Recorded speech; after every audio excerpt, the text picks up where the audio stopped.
해외 투어를 생각하는 많은 분들의 고민들 중에 하나가 괜찮을까? 오토 투어를 준비하려고 봐야죠. 한 7가지 정도로 요약을 해봤고요. 영상 보시고 유용하다 싶으면 글로벌 모토 투어 전문 유튜버 제이슨입니다.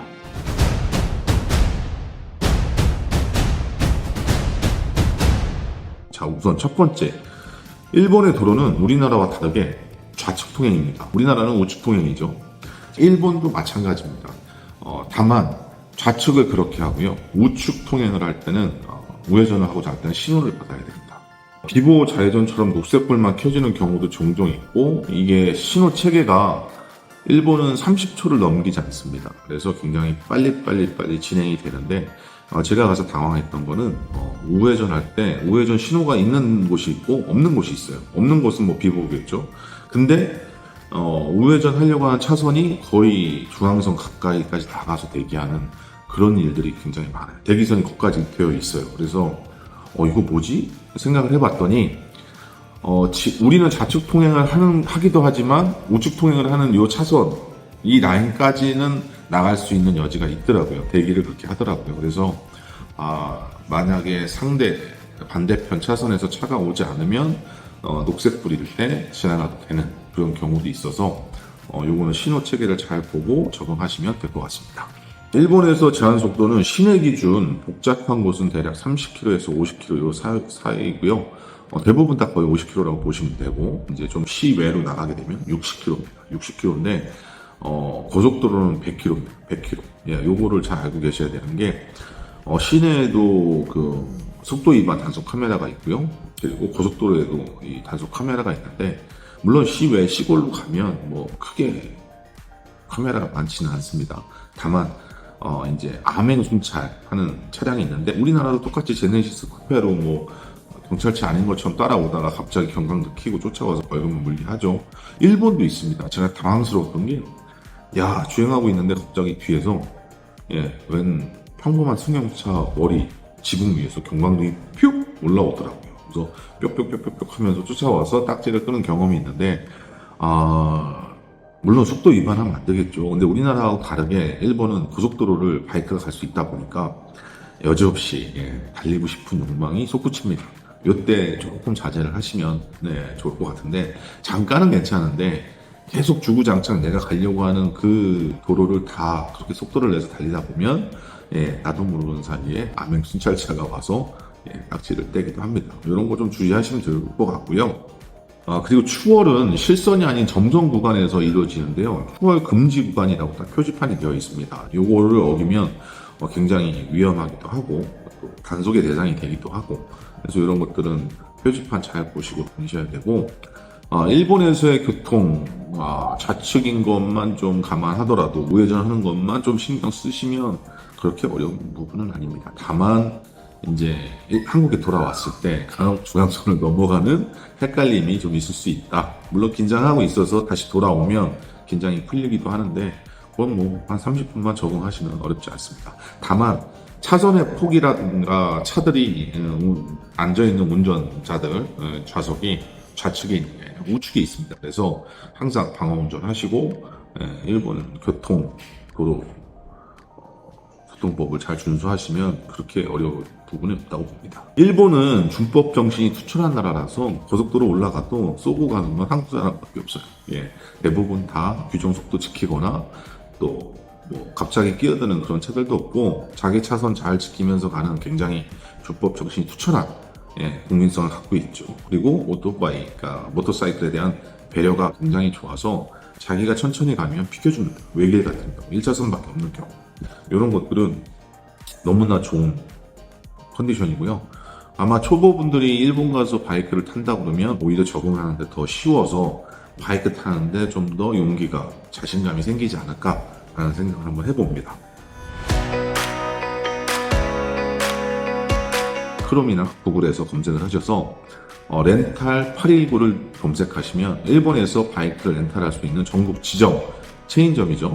렌탈 업체가 나옵니다. 여기서 웹사이트에 접속하셔서 검색하시고 이제 회원가입을 하시면 됩니다. 회원가입은 뭐 개인정보를 좀 입력하시고 신용카드 등록 정보를 좀 하시면 돼요. 그래서 첨부 파일 요거를 딱 첨부해서 올려야 되는 것들이 몇 가지가 있는데 그 중에 하나가 이제 운전면허증 그리고 국제면허증. 일본 같은 경우는 지류, 종이로 된 국제운전면허증 아마 보신 적 있으실 거예요. 그걸 가지고 가야지만 인정을 해줍니다. 거기에 이중 소형 보통 도장이 찍혀 있어야 되고요.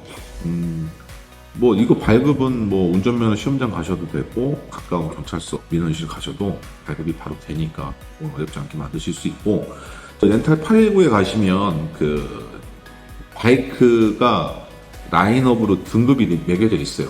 P1, P2, P3, P4, P5까지. 자, P1은 50cc부터 125cc 사이에 있는 등급을 P1이라고 하고요.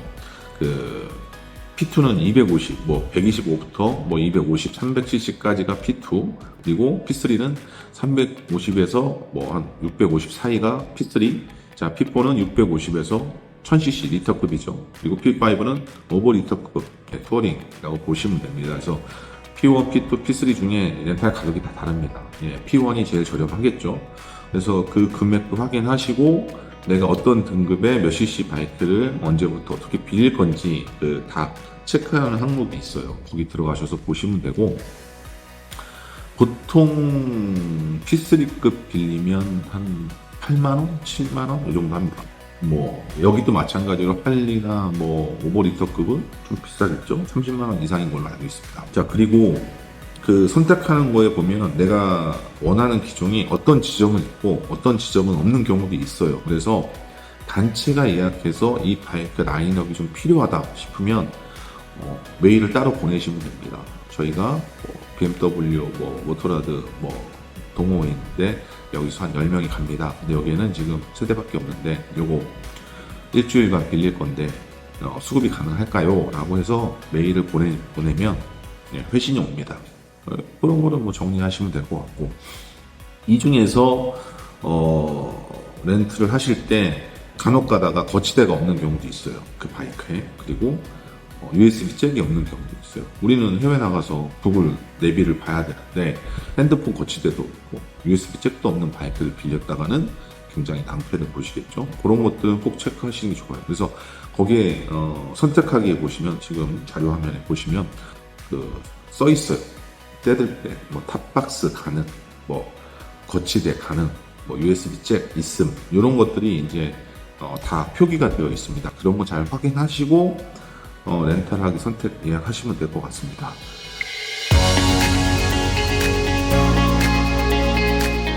세 번째, 렌트를 해서 제가 주행을 했어. 근데 아까 앞서 말씀드린 것처럼 뭔가 속도 위반을 하거나 주차를 잘못해. 일본은 주차 함부로 하시면 안 됩니다. 왜냐면 시골은 그래도 그나마 괜찮은데 시내에서 주차를 잘못하잖아요. 예, 바로 딱지 붙습니다. 이런 것들은 꼭 감안하시고, 내가 묵고 있는 숙소에 주차장이 또 별도로 있어요. 우리나라처럼 그냥 뭐 바로 문 앞에다 대고 이래도 되는 게 아니라 항상 숙소에 가시면 바이크 주차장, 물론 다 따로 있습니다. 뭐 자동차 주차장, 바이크 주차장이 따로 있기 때문에 어디다 주차하는지 먼저 물어보시고 거기다 주차를 하셔야지.